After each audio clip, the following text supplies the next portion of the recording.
Welcome to Flashback Friday here at the Striker's Corner. Before we get going into the video, don't forget to like and subscribe. Today, we're diving into the life and legacy of one of the most feared strikers in combat sports history, Mirko Filipovic. Let's take it back to the beginning. Mirko Krokop was born on September 10, 1974 in Croatia, a country in the heart of the Balkans that was going through heavy conflict during his early years. Growing up around war and instability shaped Mirko fast. He developed toughness early, and by the time he hit adulthood, he had already stepped into military service, eventually joining the Croatian anti-terrorist unit. That's actually where his legendary nickname comes from, Krokop, short for Croatian Cop. But even while serving his country, Mirko had one thing burning in his heart: fighting. He started as a kickboxer, and from the very beginning, people knew he was different: fast, precise, scary, and calm. And most of all, that left high kick, that same kick that built a career, ended careers, and is still one of the most iconic weapons in MMA history.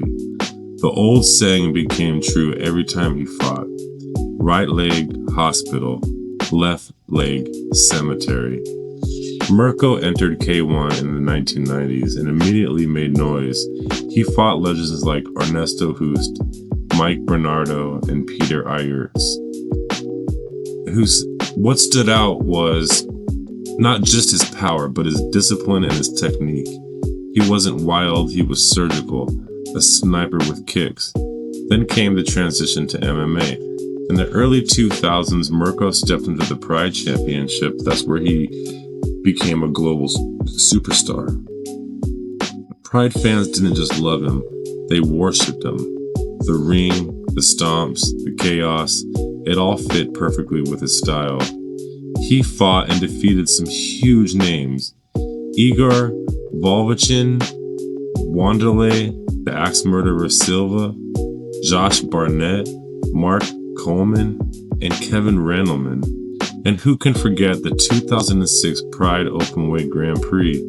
Mirko tore through the entire tournament, finally capturing the championship that had slipped away early in his career. That night cemented his legacy forever. After Pride, he moved to the UFC. The cage was different for him, and his UFC run had ups and downs. But even with the challenges, he kept fighting, because that's who Mirko is, a warrior who never stepped back.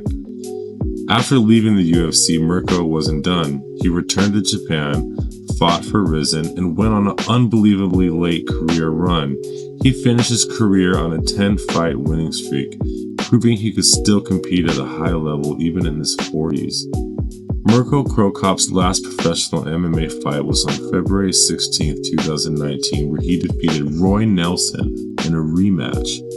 Shortly after, he suffered a minor stroke scare, which forced him into retirement. And as of today, Mirko Krokop is 51 years old. He's retired from fighting, but still heavily involved in training, coaching, and staying in shape. He's known for living quietly in Croatia, staying close to his family, and giving back to the next generation of fighters. His legacy is simple: one of the scariest strikers to ever live, pioneer in MMA, a world-class kickboxer turned mixed martial arts legend, and a fighter whose highlights will play forever. From a kid growing up in a war-torn country, to a soldier, to the K1 stage, to Pride greatness, to the UFC battles, to Risen dominance, Mirko Krokop lived a career most fighters only dreamed of. Thank you for watching Flashback Friday here at the Striker's Corner. If you enjoyed this breakdown of Mirko Krokop's incredible journey, don't forget to like, subscribe, and drop a comment on who you want to see next Friday.